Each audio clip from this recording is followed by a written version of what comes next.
லைவ்ல ஒரு சரியான மேட்டருங்க. என்னன்னா கேப்டன்சி டாஸ்க் நடந்தது. இந்த டாஸ்க்ல வந்து பாத்தீங்கன்னா விஷாலுக்கும் மஞ்சரி தான் கலந்துக்கிட்டது. இதுல வந்து பாத்தீங்கன்னா மஞ்சரி ஜெயிச்சிட்டாங்க. அந்த ஸ்பூன்ல வந்து லெமன் வச்சுட்டு போவாங்களே, இதுதான் டாஸ்க். இந்த டாஸ்க் அவ்வளவு இன்ட்ரெஸ்டிங்கான டாஸ்கா அப்படின்னு பாத்தீங்கன்னா அப்படிலாம் இல்ல. ஏன்னா எல்லாருக்குமே தெரியும் இந்த டாஸ்க் வந்து ரொம்ப நேரம் இழுக்கும். அது மட்டும் இல்லாம எங்கேஜிங்கான டாஸ்க் அவ்வளவு இன்ட்ரெஸ்டிங்கான டாஸ்க்கும் ஒன்றும் இல்ல. ஏன்னா நடுவில் பாத்தீங்கன்னா எந்த ஒரு அப்டக்கல்ஸுமே இல்ல. ஜஸ்ட் அவங்க நடந்துகிட்டே இருக்கணும் அப்படின்ற மாதிரி தான் சொல்லிட்டு இருந்தாங்க. ஸோ இது வந்து பாத்தீங்கன்னா ரொம்ப நேரம் போறதால நடுவில் கமெண்டேட்டர்ஸ் அப்படின்ற மாதிரி நிறைய பேர் உள்ள வந்தாங்க. எதுனா முத்து, தீபக், சிவகுமார் இவங்க எல்லாருமே பேசிட்டு இருந்தாங்க.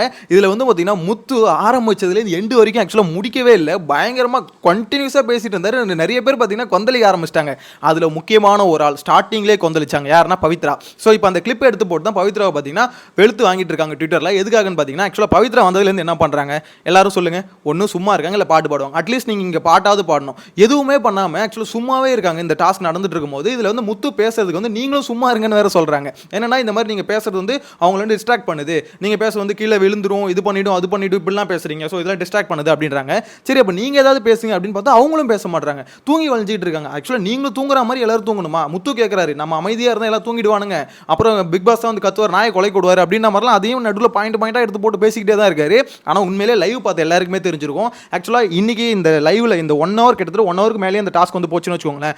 இவ்வளோ பெரிய டாஸ்க்ல வந்து யாருமே பேசாமல் கமெண்ட்ரி கொடுக்காம இந்த மாதிரி கொஞ்சம் கூட ஃபன்னாக கொண்டு போகாமல் அப்படியே உண்மையே இருந்தானுங்கன்னா லைவ் வந்து பார்த்துருக்கவே முடியாது. அட்லீஸ்ட் லைவ் கொஞ்சம் எங்கேஜிங்காக ஃபன்னாக போனது காரணமே முத்து தான். பவித்ராக்கு எதுக்கு இவ்வளோ கோவம் வருதுன்னு தெரியல. அவங்களுக்கு முத்து மேலே ஆல்ரெடி வேற ஏதாவது காண்டு இருக்கான்னு தெரியல. இல்லை அவங்களுக்கு வந்து பார்த்தீங்கன்னா ராணுவ மேலே இருக்க காண்டை வந்து இங்கே காமிக்கிறாங்களா அப்படின்னு தெரியல. ஏன்னா இதுக்கு முன்னாடி ஒரு மேட்டர் நடந்தது. ஸோ அந்த விஷயத்தில் பார்த்தீங்கன்னா ஃபுல் அண்ட் ஃபுல் என்னோட சப்போர்ட் வந்து பவித்ராக்கு தான். எதனாலன்னு பார்த்தீங்கன்னா ராணுவம் வந்து பவித்ரா கிட்ட நடந்துக்கிற அந்த விதம் இருக்குல்ல, அது வந்து அவங்களுக்கு சுத்தமாக பிடிக்கல. இருந்தாலும் பார்த்தீங்கன்னா ராணுவம் வந்து இன்டென்ஷன் கொஞ்சம் தப்பாக இருக்கும் அப்படின்ற மாதிரி தோணுது.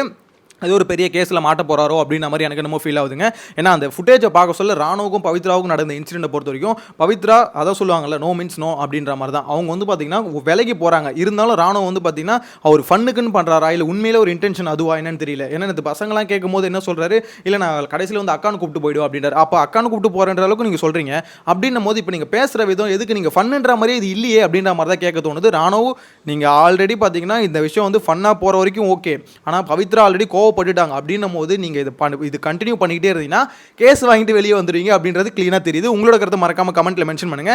அந்த விஷயத்தில் பவித்ரா மேலே ஃபுல் சப்போர்ட் இருங்க. ஒருவேளை அந்த காண்டை தான் வந்து முத்து மேலே காமிக்கிறாங்களா அப்படின்னு தெரியல. ஏன்னா அவங்கள இப்போ அவங்க வந்து பார்த்தீங்கன்னா அமைதியாக தான் இருக்காங்க, சும்மா உம்முன்னு தான் இருக்காங்க.